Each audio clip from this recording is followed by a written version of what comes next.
Hello guys welcome back to my YouTube channel. कैसे हैं आप लोग? उम्मीद करते हैं बढ़िया होंगे।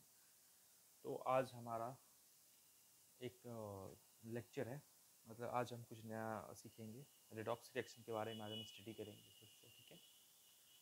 तो हम बात करेंगे, आज हम एन फैक्टर को कैलकुलेट करना सीखेंगे, ठीक है। रेडॉक्स रिएक्शन के अंदर हम स्टडी कर रहे थे, तो आज हम सीखेंगे रेडॉक्स रिएक्शन के अंदर एन फैक्टर कैसे कैलकुलेट करते हैं, ठीक है। या किसी भी रिएक्शन के अंदर एन फैक्टर को हम कैलकुलेट करना है तो कैसे होकर कैलकुलेट हम वो आज सीखने जा रहे हैं, ठीक है। तो चलिए शुरू करते हैं फिर से, मतलब एक नया लेक्चर के साथ आते हैं, शुरू करते हैं इसको फिर से, ठीक है। तो हमने पिछले लेक्चर के अंदर देखा था कि रेडॉक्स रिएक्शन क्या होता है, ऑक्सीडेशन क्या होता है, रिडक्शन क्या होता है।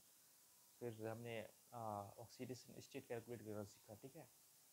फिर उसके बाद हमने क्या बोलते हैं, बहुत सारे क्वेश्चंस को सॉल्व किए थे, ठीक है। टाइप्स ऑफ रेडॉक्स रिएक्शन हमने पढ़ लिया है, ठीक है। तो आज हम स्टडी करेंगे ऑक्सीडाइजिंग एजेंट भी हमने पढ़ा, रिड्यूसिंग एजेंट भी पढ़ा, ऑक्सीडेंट क्या होता है, रिडक्टेंट क्या होता है, इसे हमने पढ़ लिया है, ठीक है।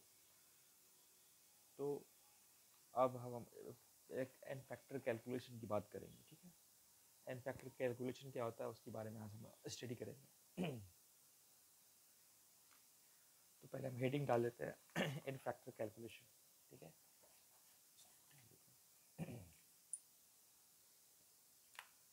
यहाँ पे हेडिंग है n factor calculation. N factor calculation, हमें एन फैक्टर कैलकुलेशन करना है। पहले हम बात करते हैं एन फैक्टर क्या होता है। एन फैक्टर से पहले हम बात करेंगे इक्विवेलेंट मास जो होता है वो होता है, दैट इज इक्विवेलेंट मास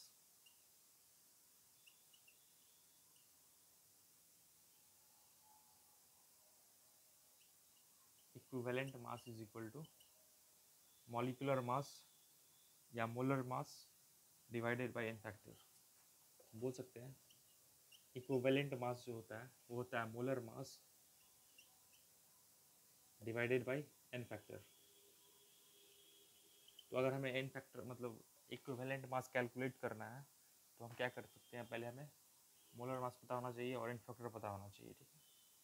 तो वही हम बात करते हैं कि एन फैक्टर क्या चीज़ है, ये हमको कैलकुलेट करना है, तभी तो हम किसी भी सब्सटेंस का इक्विवेलेंट मास कैलकुलेट कर सकते हैं, ठीक है। तो हम बात करेंगे molar mass, sorry n factor कैसे कैलकुलेट करते हैं। तो हम बात करेंगे एन फैक्टर कैलकुलेट करने का तरीका बताएंगे। तो एसिड का जो एन फैक्टर होगा, एसिड का जो एन फैक्टर होगा, ठीक है, एन फैक्टर ऑफ एसिड जो होगा वो होगा that is number of H plus given in H2O, that is number of hydrogen ion given, number of hydrogen ion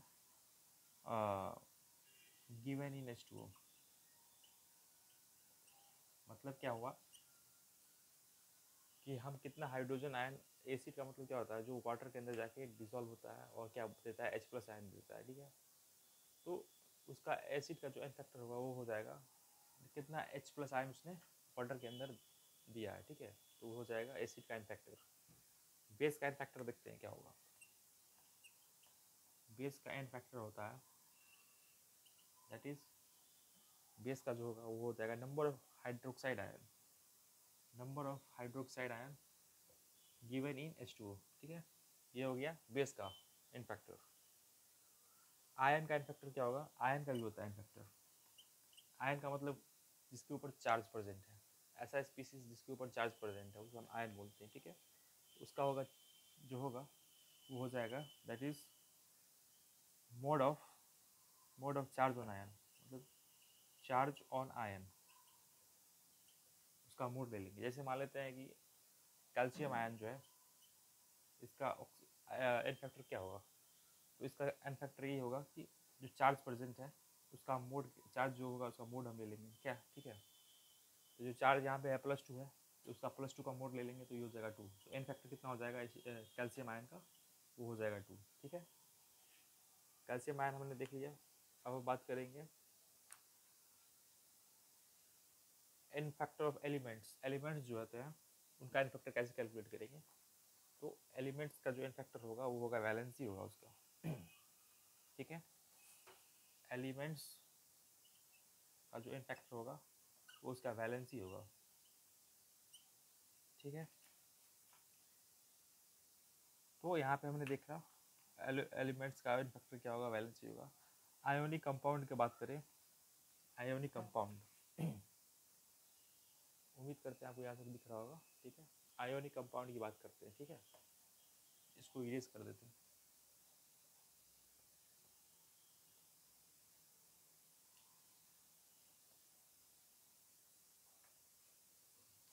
ionic compound का एन फैक्टर क्या होगा?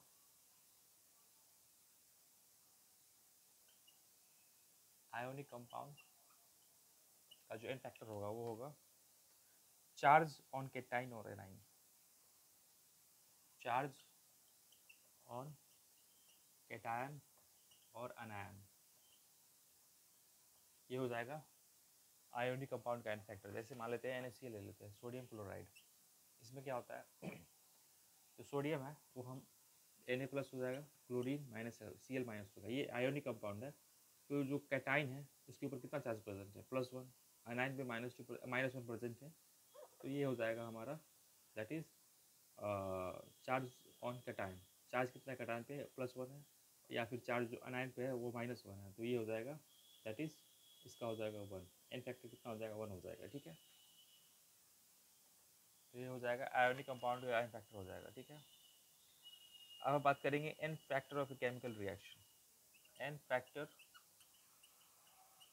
Of a chemical reaction, chemical reaction का n factor क्या होगा? तो वो हो जाएगा नंबर ऑफ इलेक्ट्रॉन लॉस्ट और गेन। ये हो जाएगा नंबर ऑफ इलेक्ट्रॉन लॉस्ट और गेन। एक रिएक्शन के अंदर जितना इलेक्ट्रॉन लॉस हो रहा है, नंबर ऑफ इलेक्ट्रॉन लॉस्ट, या फिर कितना इलेक्ट्रॉन गेन हो रहा है, वो उसका एन फैक्टर हो जाएगा रिएक्शन का। ठीक है, तो अब एग्जाम्पल के बाद हम समझते हैं इसको। ठीक है, यहाँ पे तो कोई दिक्कत नहीं है। Ionic compound is equal to charge on cation और अनायन, मतलब चार्ज जो कैटायन अनायन का, जैसे Mg magnesium MgSO4, Mg2 MgSO4 magnesium sulphate, calcium sulphate हो गया। ठीक है, इस पर चार्ज प्रेजेंट होगा वो हो जाएगा +2 हो जाएगा। ठीक है, जैसे एक एग्जांपल देखते हैं।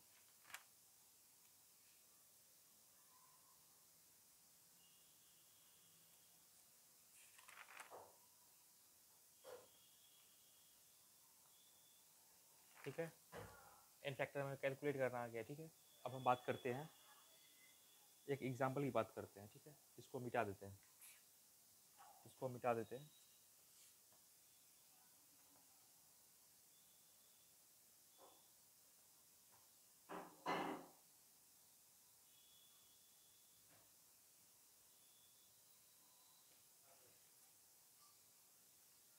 जैसे कि एग्जांपल लेते हैं,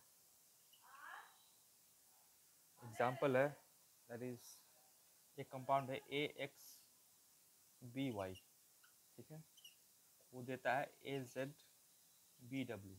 ठीक है, ए का ऑक्सीडेशन स्टेट क्या है, +P है, बी का +Q है। ठीक है, एक AZ का +R है और BW का +Q है। तो इसका हमें एन फैक्टर कैलकुलेट करना है, इस रिएक्शन का हमें एन फैक्टर कैलकुलेट करना है। तो एन फैक्टर जो होगा वो हो जाएगा that is total number of atoms of A that is X। ठीक है, इसको फिर मोड में लिखेंगे, और जो चार्ज प्रेजेंट है X के ऊपर that is P minus charge present on A in product side that is R।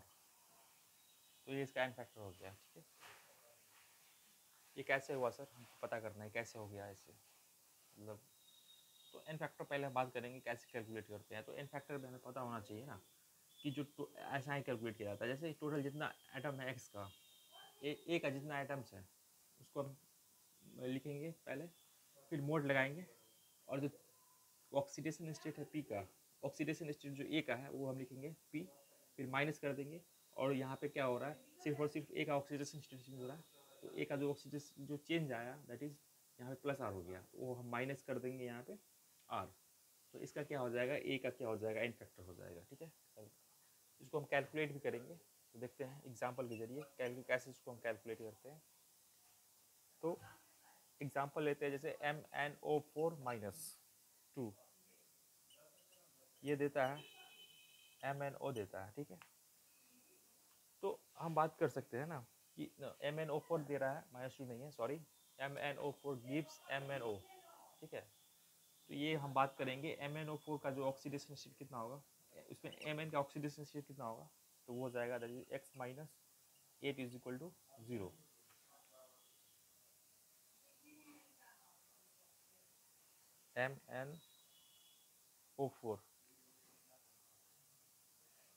MnO4 जो है, सॉरी, MnO4 का हम पहले क्या करेंगे, MnO4 में जो Mn का ऑक्सीडेशन स्टेट है वो +7 हो गया, और Mn का ऑक्सीडेशन स्टेट +2 हो गया। ठीक है, तो यहाँ पे ऑक्सीडेशन स्टेट Mn का +7 हो रहा है, यहाँ पे +2 आ रहा है। ठीक है, एक बार हम देख लेते हैं इससे, एक सेकेंड।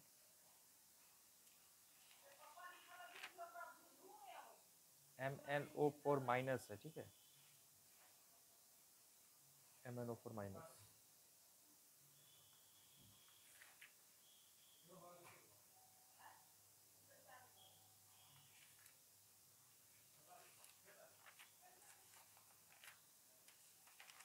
सॉरी गाइस, यहाँ पे जो केमिकल रिएक्शन दे रखा है दैट इज MnO4 माइनस, यहाँ पे MnO4 माइनस है, तभी तो कैलकुलेट करेंगे x is equal to x minus 8 is equal to -1, x is equal to क्या हो जाएगा, +7 हो जाएगा। तो हमें क्या करना है यहाँ पे, मैग्नीज Mn +7 हो गया ऑक्सीडेशन स्टेट, और फिर Mn का +2 हो गया, और यहाँ ऑक्सीजन का -2 हो जाएगा। ठीक है, और यहाँ पे ऑक्सीजन कितना होगा, दैट इज -2 होगा। ठीक है, तो यहाँ पे हम बोल सकते हैं ना कि जो ऑक्सीडेशन स्टेट में जो चेंज आया है दैट इज क्या होगा, कितने एटम में, पहले हम बात करेंगे किसका ऑक्सीडेशन स्टेट चेंज हुआ है, दैट इज Mn का ऑक्सीडेशन स्टेट चेंज हुआ है, +7 से +2 में गया है। तो हम बात करेंगे एन फैक्टर कैसे कैलकुलेट करेंगे, तो एन फैक्टर जो होगा वो हो जाएगा, कितना आइटम है मैग्नीज का, दैट इज 1 बाई मोड लगाएंगे, और कितना चेंज हो रहा है, मतलब ऑक्सीडेशन स्टेट जो चेंज हो रहा है दैट इज कितना हो रहा है इसका change, 7 minus 2 that is equal to 5। तो एन फैक्टर क्या हो जाएगा इस इक्वेशन का, इस केमिकल रिएक्शन का, दैट इज 5 हो जाएगा। ठीक है, अब हम दूसरा एग्जांपल देखते हैं। तो हमने यहाँ पे आराम से समझ लिया कैसे हमें कैलकुलेट करना है एन फैक्टर। ठीक है, अब हम दूसरा रिएक्शन देखते हैं, दूसरा एग्जांपल देखते हैं। उम्मीद करते हैं आपको यहाँ तक दिख रहा होगा, आराम से अच्छा तरीके से दिख रहा होगा। दूसरा है यहाँ पे इक्वेशन, दैट इज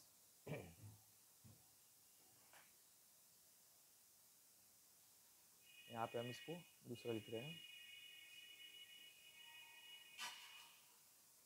इसको इरेज कर देते हैं।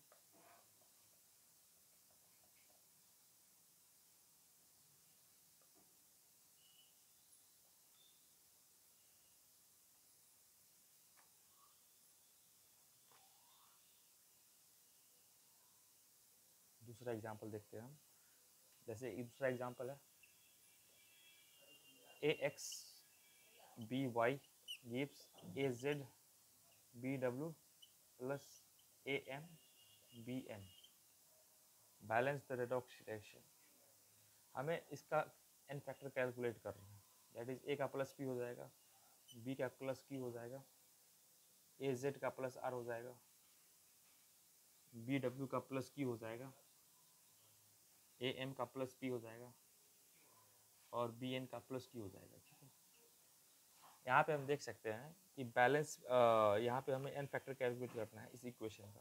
तो पहले हम कैसे कैलकुलेट करेंगे, तो पहले हम क्या करते हैं, इसको बैलेंस कर लेते हैं, balance the reaction, balance the chemical reaction. ठीक है, तो जब हम बैलेंस करेंगे तो ये हो जाएगा, यहाँ पे कुछ स्टाइकोमेट्रिक कोफिशिएंट आएगा, यहाँ भी कुछ आएगा, यहाँ भी कुछ आएगा। तो हम क्या करते हैं, सब तीनों का स्टाइकोमेट्रिक कोफिशिएंट ले लेते हैं, ए बी और सी ले लेते हैं। ठीक है, यहाँ पे ए हो जाएगा AX plus Q B Y plus Q, इसका हो जाएगा B A Z plus R B W plus Q, और हो जाएगा सी हो जाएगा A N plus P B N plus Q. हमने क्या किया, तीनों का कोफिशिएंट, केमिकल कोफिशिएंट जो है, कोफिशिएंट ऑफ स्टैकोमेटिक ऑफिस जो है, हमने ए बी सी ले लिया, बैलेंस कर दिया हमने इक्वेशन को। अब हम क्या करेंगे, एन फैक्टर कैलकुलेट करेंगे। तो एन फैक्टर जो कैलकुलेट करेंगे दैट इज इक्वल टू, तो पहले हम क्या करेंगे, टोटल एटम्स ऑफ ए कितना है, ए एक्स है, multiply by charge that is P है।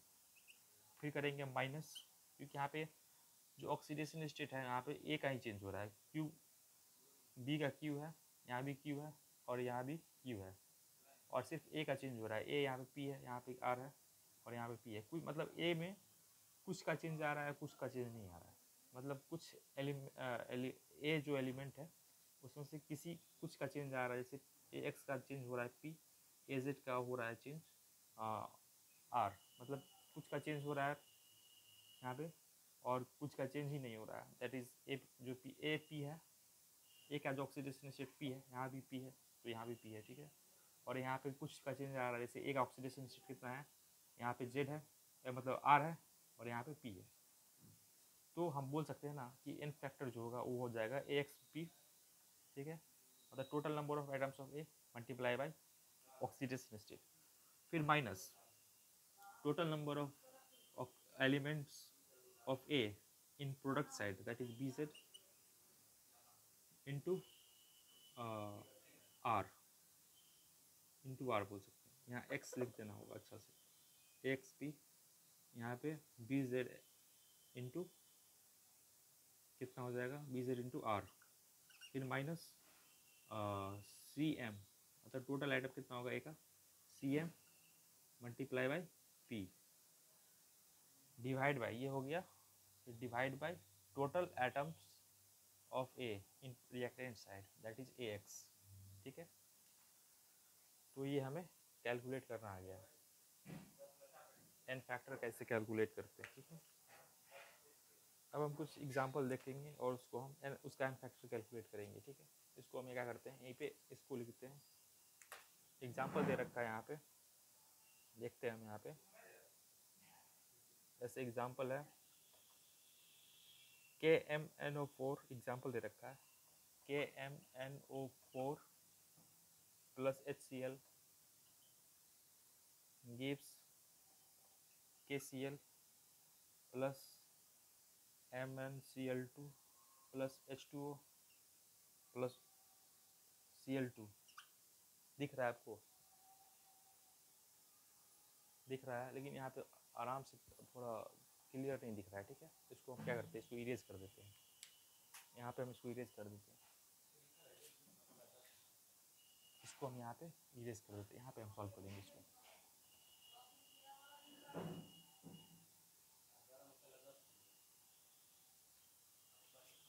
इसको हम क्या करते हैं, इसी को यहाँ पे हम सॉल्व करेंगे, इसको सॉल्यूशन यहाँ पे करेंगे, ठीक है। तो हमें क्या करना है, इसमें हमें कैलकुलेट करना है, इन फैक्टर कैलकुलेट करना है इस इक्वेशन का। तो कैसे कैलकुलेट करेंगे हम, यहाँ पे पहले हम क्या कर लेते हैं, सबका ऑक्सीडेशन स्टेट कैलकुलेट कर लेते हैं, KMnO4, तो यहाँ पे ऑक्सीडेशन स्टेट हम एक्स कैलकुलेट करना है, दैट इज +1 प्लस एक्स, यहाँ पे लिखते हैं +1 plus x minus 8 is equal to 0, x क्या हो जाएगा, +7 हो जाएगा, ठीक है। तो यहाँ पे Mn का ऑक्सीडेशन स्टेट कितना हो गया, +7 हो गया, ठीक है।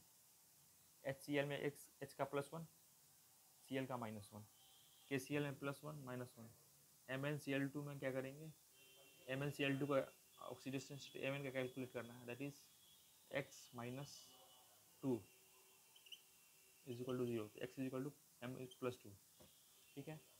H2O है, Cl2 0 हो जाएगा, H2O -2 होगा, हाइड्रोजन का +1 हो जाएगा, ठीक है। तो हमें क्या करना है, यहाँ पे हम देख सकते हैं मैग्नीज जो है क्या हो रहा है, मैग्नीज में चेंज आ रहा है यहाँ पे, ठीक है, मतलब मैग्नीज का क्या हो रहा है, और रिडक्शन हो रहा है, और क्लोरीन का क्या हो रहा है, दैट इज कुछ का रिडक्शन हो रहा है। क्लोरीन में क्या हो रहा है, यहाँ पे -1 हो जाएगा। क्लोरीन का क्या हो रहा है यहाँ पे, दैट इज HCl जो है, इसमें हम देख सकते हैं कि HCl का क्या हो रहा है, ऑक्सीडेशन हो रहा है, और कुछ का ऑक्सीडेशन हो रहा है और कुछ का क्या हो रहा है, कुछ नहीं हो रहा है। मतलब क्लोरीन का जो ऑक्सीडेशन स्टेट है, कुछ में चेंज आ रहा है, कुछ में चेंज नहीं आ रहा है, ठीक है। तो हम बोल सकते हैं कि क्लोरीन जो होगा, तो हाँ, एन फैक्टर हमें कैलकुलेट करना है, फॉर एन फैक्टर कैलकुलेट करना है, दैट इज क्लोरीन का मैग्नीज MnO4 KMnO4 का हमें एन फैक्टर कैलकुलेट करना है, ठीक है। जैसे मैग्नीज का हो गया ना एन फैक्टर, तो उसका हो जाएगा एन फैक्टर ऑफ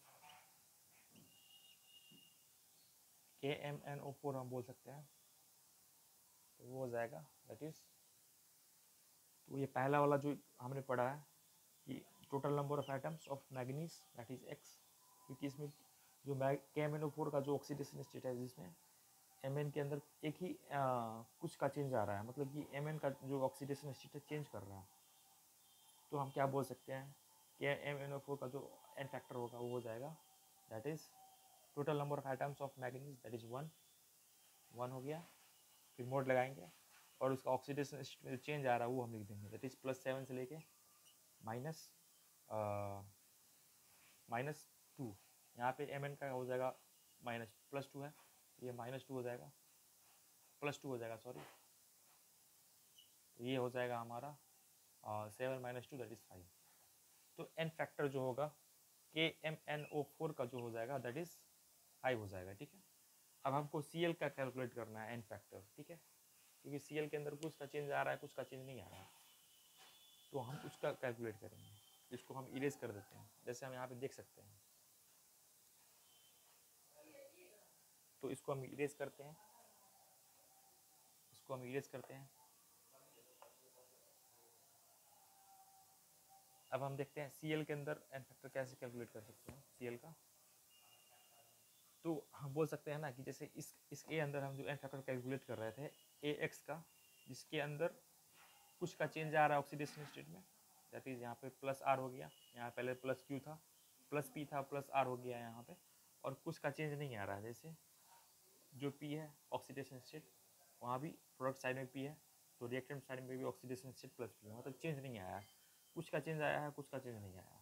तो उस कंडीशन में हम कैलकुलेट करेंगे, कैसे कैलकुलेट करेंगे, तो वो हमने बताया कि पहले एन फैक्टर लिखेंगे और फिर total number of atoms of A, फिर मल्टीप्लाई बाय ऑक्सीडेशन स्टेट, फिर minus total number of electron, total number of atoms of A multiply by oxidation state, minus total number of electron, total number of atom of A multiply by its oxidation state, ठीक है, divided by total number of atoms of A in reactant side that is AX, ठीक है। तो ये हमने समझ लिया AX कैसे हम कैलकुलेट, मतलब एन फैक्टर कैसे कैलकुलेट करेंगे। तो यहाँ पे हम Cl की बात करें तो Cl क्या हो रहा है, यहाँ पे Cl के अंदर कुछ का ऑक्सीडेशन स्टेट चेंज हो रहा है और कुछ का नहीं हो रहा है, जैसे हम बोल सकते हैं ना, दैट इज यहाँ पे हम Cl का जो ऑक्सीडेशन स्टेट है, यहाँ पे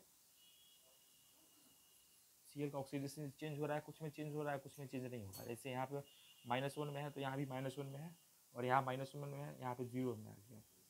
तो उस कंडीशन में हम इसी फार्मूला को यूज़ करेंगे, इसी कंसेप्ट का यूज़ करेंगे हम, ठीक है। That is n factor calculate करना है, ये हमें कैलकुलेट करना होगा। तो हम इसको फिर से सॉल्व करते हैं ऊपर में आके। तो एन फैक्टर, यहाँ पे इंक की कमी हो गई है, वेट करिए थोड़ा सा।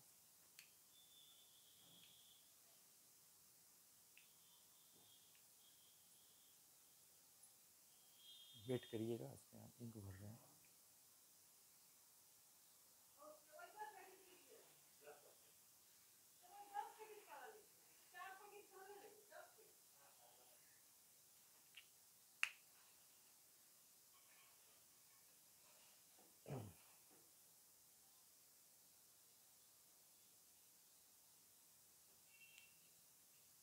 तो हम बात करते हैं एन फैक्टर कैलकुलेट करना है Cl के लिए। तो n फैक्टर जो होगा Cl का वो हमें कैलकुलेट करना है। तो वो हो जाएगा दैट इज़, पहले हम इसको इक्वेशन को बैलेंस करना होगा। जैसे इसमें हमने पहले बैलेंस किया था उसी तरीके से हमको इसमें भी बैलेंस करना होगा। तो पहले हम बैलेंस कर लेते हैं इक्वेशन, उसके बाद हम n फैक्टर कैलकुलेट करेंगे, ठीक है।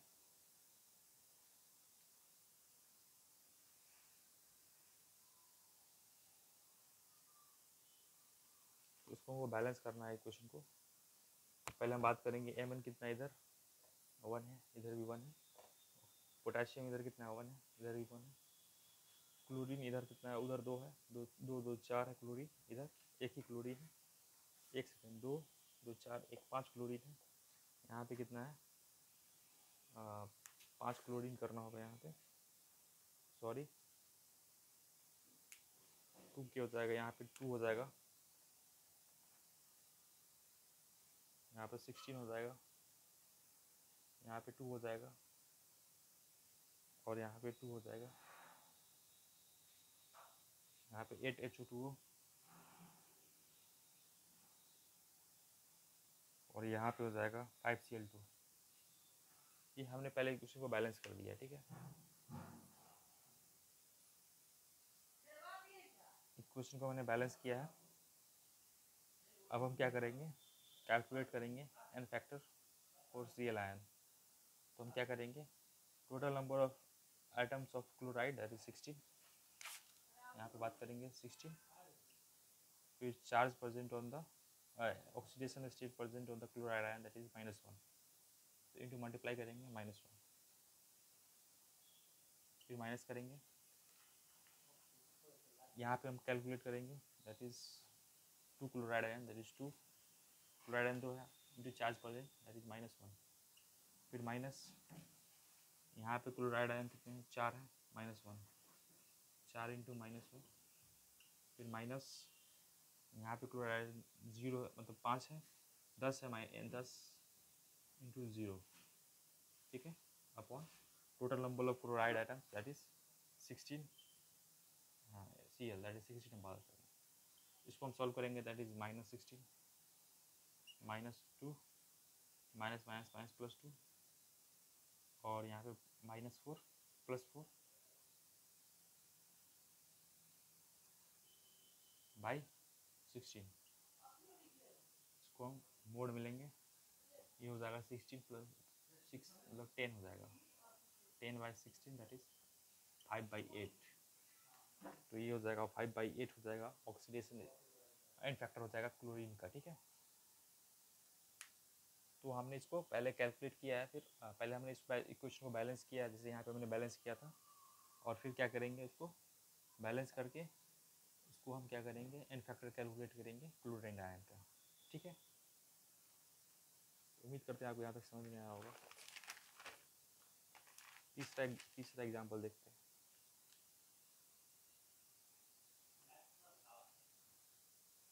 तीसरा एग्जाम्पल देखते हैं, दैट इज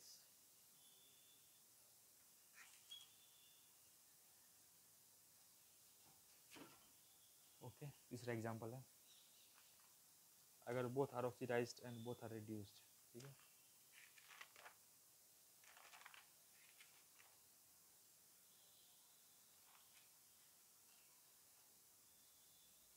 इसको इंक्रीज कर देते हैं।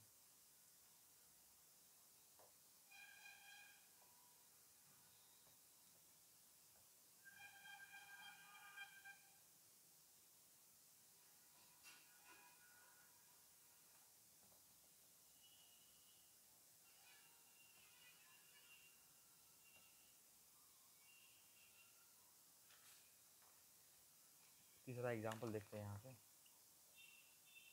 AXBY gives AZCM plus BWME। यहाँ पे प्लस P हो गया, प्लस P हो गया, प्लस R हो गया, यहाँ भी प्लस R हो गया, ठीक है। बोथ आर ऑक्सीडाइज्ड और reduced. If both are oxidized or reduced,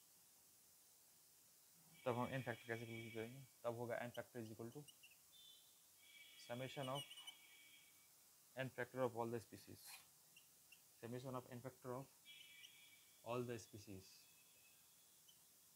कैसे हम करेंगे देखते हैं।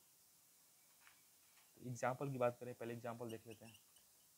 ये हो जाएगा FeC2O4 gives Fe plus CO2, ठीक है।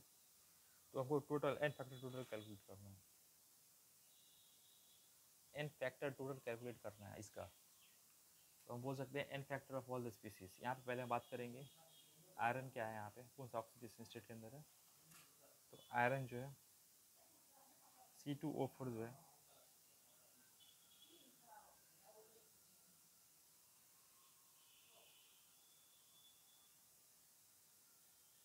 आयरन जो यहाँ पे होगा दैट इज मान लेते हैं X माइनस, यहाँ पे कैलकुलेट करेंगे FeC2O4 का। तो ये हो जाएगा दैट इज इसका हम कैलकुलेट करना है, ठीक है। यहाँ पे तो +4 हो जाएगा, कोई दिक्कत नहीं है कार्बन का। यहाँ पे आयरन का हो जाएगा +3 में आ जाएगा। और यहाँ पे आयरन जो है दैट इज कितना है इसका, आयरन का यहाँ पे +2 हो जाएगा, कार्बन का +3, ऑक्सीजन का -2, ठीक है। ऐसे हम बात करेंगे 2 + 6 - 8 = 0, सही है। इसका मतलब ऑक्सीडेशन स्टेट ऐसा ही होगा। यहाँ पे हम ऑक्सीडेशन स्टेट कैसे कैलकुलेट किया हमने, आयरन का हमने मान लिया 2 है, तो कार्बन का हो जाएगा +3, ऑक्सीजन का हो जाएगा -2। यहाँ भी इस तरीके से ऑक्सीजन का यहाँ पे -2 हो जाएगा, ठीक है। यहाँ पे हम बोल सकते हैं आयरन का ऑक्सीडेशन हो रहा है और कार्बन का क्या हो रहा है, आयरन का ऑक्सीडेशन हुआ है और कार्बन का भी ऑक्सीडेशन हुआ है, मतलब बोथ। हाँ यहाँ पे लिखा हुआ है both are oxidised and reduce.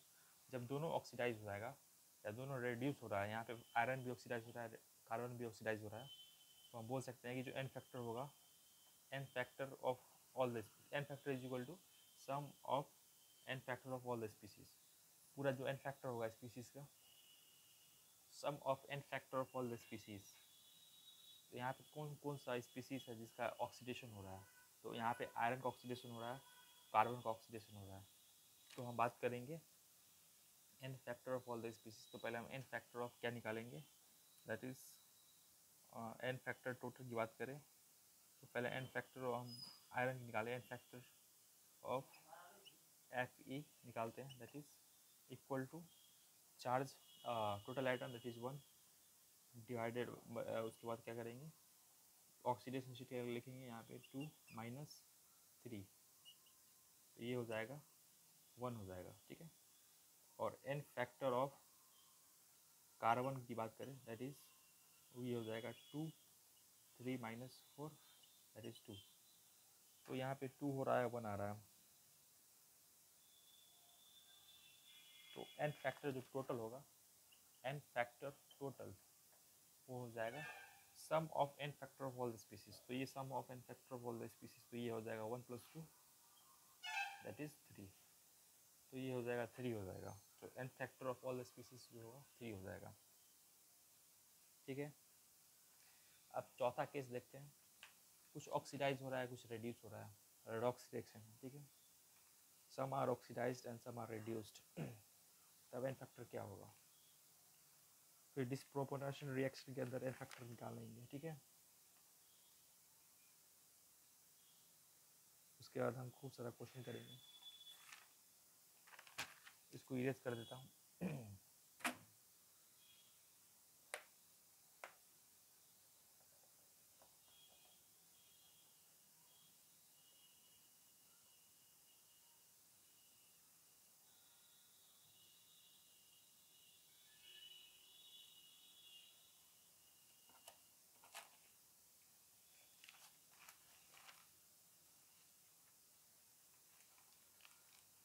हम चौथा एग्जाम्पल देखते हैं, चौथा केस देखते हैं। AX BY gives AZ CM plus BW and E। यहाँ पे क्या हो जाएगा, plus P plus Q plus R plus S। यहाँ पे some are oxidised and some are reduced. जो oxygen here some are oxidised and some are reduced. तो इसका देखते हैं कैसे हम कैलकुलेट करेंगे। तो एन फैक्टर जो होगा वो हो जाएगा, that is n factor of oxidised species, n factor of oxidised species minus n factor of reduced species, n factor of reduced species। ठीक है, total n factor if is equal to 0, then n factor is equal to total n factor if is equal to। तो अगर हम बात करें कि total n factor जो है ऑक्सीडाइज स्पीसीज का minus n factor of reduced species, अगर मान लेते हैं कि जो n factor of oxidise species 8 आ गया और फिर n factor of reduced species वो भी 8 आ गया, तो n फैक्टर जो टोटल होगा वो ज़ीरो नहीं होगा, ज़ीरो नहीं होगा। उस कंडीशन में हम क्या बोल सकते हैं, जो एन फैक्टर जो टोटल होगा वो हो जाएगा, तो टोटल हो जाएगा एन फैक्टर ऑफ ऑक्सीडाइज्ड और रिड्यूस्ड स्पीसीज। मतलब टोटल जो ज़ीरो नहीं आएगा यहाँ पे। अगर दोनों का एन फैक्टर सेम आ रहा है तो जो N factor of oxidised species जो होगा वही होगा उसका टोटल एन फैक्टर। ठीक है, या फिर हम बोल सकते हैं n factor of reduced species जो होगा वही होगा उसका टोटल एन फैक्टर। ठीक है, तो ये हमें पता चल गया। इसका एग्जाम्पल हम करते हैं। ठीक है, उसके बाद हम फिर आगे बढ़ेंगे, डिस्प्रोपोर्शनल रिएक्शन के ऊपर देखेंगे। इसको मिटा देते हैं, आराम से इसको मिटा लेंगे। उसके बाद हमने देखेंगे, वीडियो लंबा हो रहा है इसलिए इसको आराम से देखते हैं। एग्जाम्पल की बात करते हैं। एग्जाम्पल KClO3 गिव्स हीट करते हैं उसको, तो ये आ जाता है यहाँ पे। तो पोटाशियम +1 में है, क्लोरीन कैलकुलेट करना है, दैट इज +1 + x - 6 = 0। तो ये हो जाएगा +x = +5 हो जाएगा। तो क्लोरीन +5 हो जाएगा, ऑक्सीजन -2 हो जाएगा। ठीक है, और यहाँ पे बात करेंगे क्लोरीन +1 -1 0। यहाँ पे क्या हो रहा है, पोटाशियम का ऑक्सीडेशन नहीं हो रहा है, कुछ नहीं हो रहा है। क्लोरीन का क्या हो रहा है, यहाँ पे रिडक्शन हो रहा है। ठीक है, क्लोरीन का रिडक्शन हो रहा है और ऑक्सीजन का क्या हो रहा है, ऑक्सीडेशन हो रहा है। ठीक है, तो हम बोल सकते हैं ना, ये कुछ ऑक्सीडाइज हो रहा है, इसमें क्लोरीन का ऑक्सीडेशन हो रहा है, क्लोरीन का रिडक्शन हो रहा है और ऑक्सीजन का ऑक्सीडेशन हो रहा है। तो एन फैक्टर जो टोटल होगा वो हो जाएगा n factor of reduced species, n factor of oxidise species क्या है यहाँ पे क्लोरीन है, सॉरी रेड्यूस्ड स्पीसीज क्या होगा। पहले हम ऑक्सीडाइज स्पीसीज की बात करेंगे। N factor of oxidised species ये हो जाएगा, that is total number of atoms 3, oxidation state में -2 -0, ये हो जाएगा 6। ठीक है, n factor of reduced species ये हो जाएगा, that is 1, that is 5 minus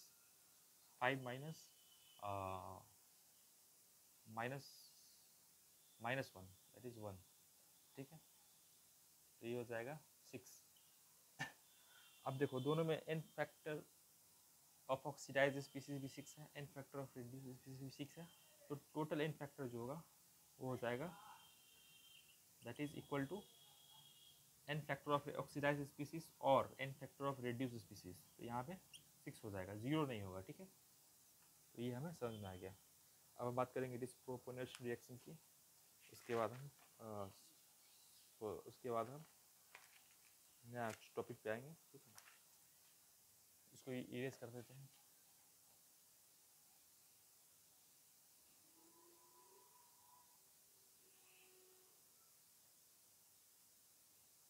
हम बात करते हैं 5 नंबर पे, डिसप्रोपोनेशन रिएक्शन। डिसप्रोपोनेशन रिएक्शन, इसकी हम बात करते हैं एन फैक्टर कैसे कैलकुलेट करेंगे डिसप्रोपोनेशन रिएक्शन के अंदर।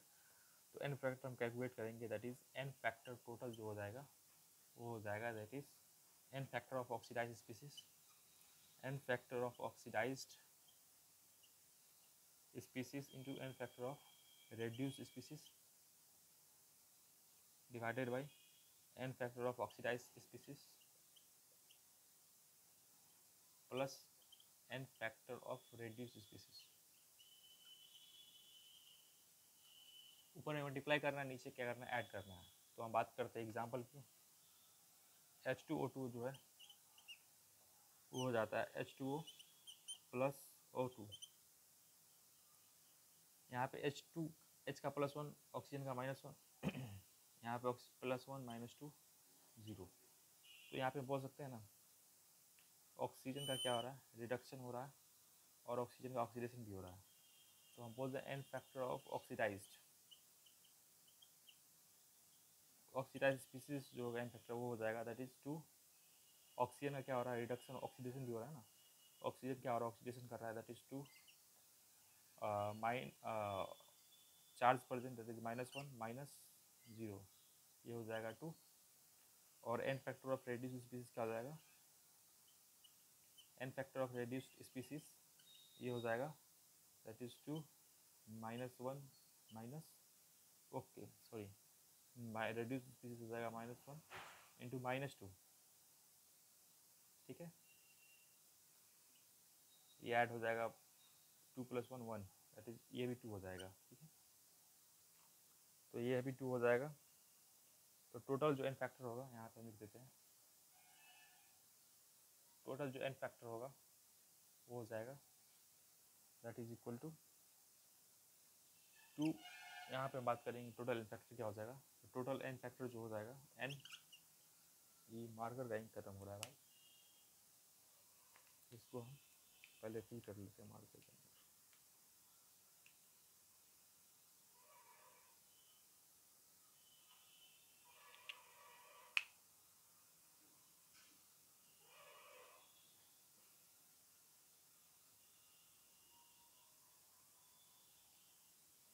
एन फैक्टर टोटल जो होता है वो हो जाएगा that is number of N factor of oxidised, that is n factor of oxidised species कितना होगा, that is +2 multiply by N factor of reduced species जो क्या है 2 है, divided by N factor of oxidised species 2 +2 that is 4/4, ये 1 हो जाएगा, ठीक है। तो उम्मीद करते हैं यहाँ तक आपको समझ में आया होगा। अगले लेक्चर के अंदर हम कुछ नया क्वेश्चन को सॉल्व करेंगे, ठीक है। तो यहाँ तक देखने के लिए आपका धन्यवाद, थैंक्स फॉर वाचिंग। अगर आपको वीडियो पसंद आती है तो लाइक करें, सब्सक्राइब कर दें, कमेंट कर दीजिए, ठीक है। कमेंट करिए कि आपको कौन सा टॉपिक समझ में आ रहा है, नहीं आ रहा है, कमेंट करके बताइए, ठीक है। तो thanks for watching, have a nice day. फिर मिलते हैं अगले वीडियो के अंदर, तब तक के लिए जय हिंद, जय भारत।